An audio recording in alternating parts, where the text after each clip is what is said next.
સ્વામિનારાયણ હરે.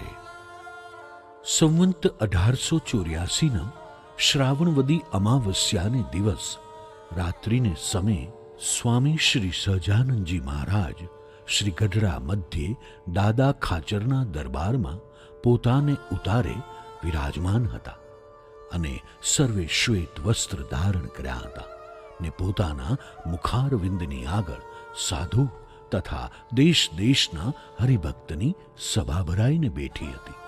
પછી દીનાનાથ ભટ્ટે પ્રશ્ન પૂછ્યો છે, હે મહારાજ, કાળ તો ભગવાનની શક્તિ છે ને કર્મ તો જીવે કર્યા હોય તે છે, પણ સ્વભાવ તે વસ્તુગતે શું હશે?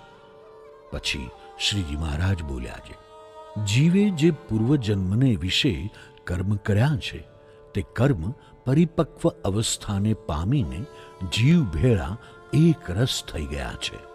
જેમ લોઢાને વિશે અગ્નિ પ્રવેશ થઈ જાય તેમ પરિપક્વપણાને પામીને જીવ સાથે મળી રહ્યા એવા જે કર્મ તેને જ સ્વભાવ કહીએ અને તેને જ વાસના તથા પ્રકૃતિ કહીએ.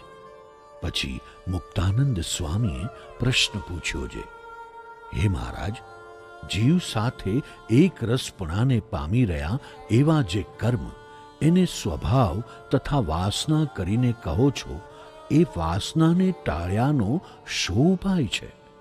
પછી શ્રીજી મહારાજ બોલ્યા છે, એ વાસના ટાળ્યાનો ઉપાય તો આત્મનિષ્ઠાએ સહિત શ્રી કૃષ્ણ ભગવાનની ભક્તિ કરવી એ જ ભાસે છે.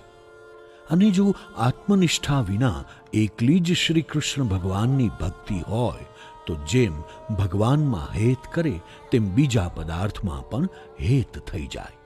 માટે આત્મનિષ્ઠા સહિત ભક્તિ કરવી એ જ વાસના ટાળ્યાનો ઉપાય છે.